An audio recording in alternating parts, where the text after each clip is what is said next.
Hello, I'm Sharif Abdullah, and I talk to you about the work that I'm doing this fall, healing our damaged hearts.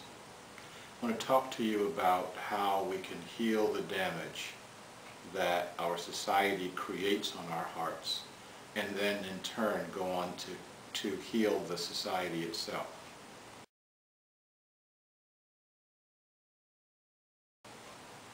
I know a lot about heart damage. I grew up in a society that impacted my heart deeply. I wasn't aware of the impacts of society on my heart at that time. I thought it was all fun. I thought it was all cool. I remember something we used to do when we were children. We'd take an old pair of sneakers, and you see people who throw the sneakers across the electrical lines and let them dangle there. We would tie the strings to the end of the tail of a cat, and then take the sneakers and the cat and throw them over the electrical lines, and slowly watch the cat starve to death. We thought that was fun.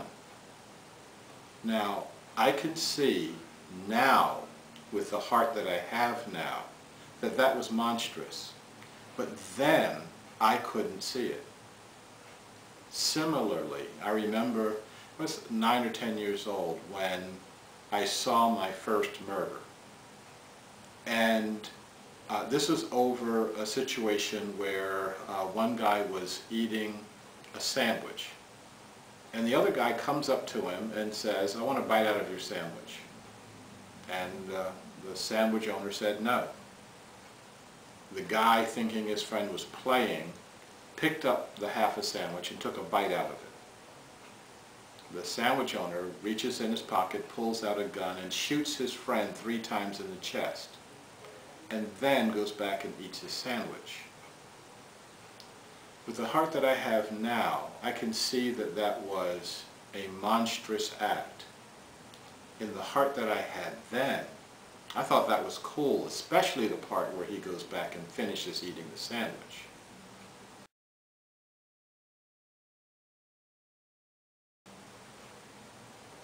Our society creates these monstrous acts. Our society creates these monsters. The society created a monster in my own heart. Now, I, through grace, have been able to heal my heart so that those kinds of actions no longer appeal to me. Those kinds of actions are repugnant to my soul. Now, we can see in our recent history, the shooters, the mass killers in our society, the shooters in Aurora, the shooter in Wisconsin with the Sikh community. And we want to interpret those events as either racist acts or neo-Nazi acts or psychologically disturbed acts. But all of them have the same root, and that root is a damaged heart, because a person with a healthy heart can't do that. So the question that we have is not how do we have more gun control? The question is not how do we provide more psychiatric services to people, or how do we wipe out neo-Nazism? The question is, how do we heal our own heart, and then how do we heal the hearts of others? How can we get it to the point that those actions, and actions even against the self, actions of suicide, become as repugnant to people who would be potential shooters as they are to me now? And to get people to a point where they want to take that heart healing out into the world, to create a heart-healed society, to create a society of people whose hearts are healed and who are actively practicing loving kindness.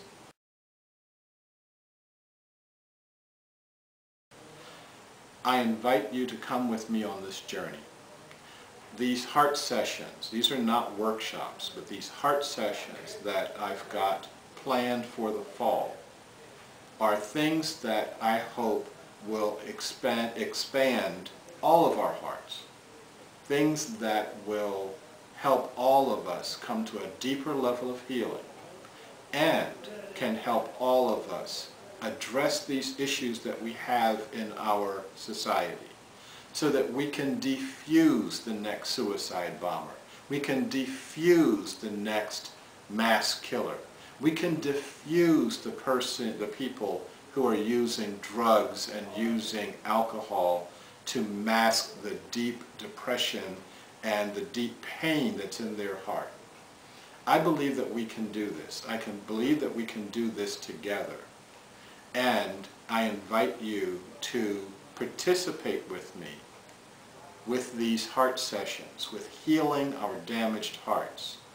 More information on these sessions will be following this video. And today, as all days, I wish us all well. Thank you.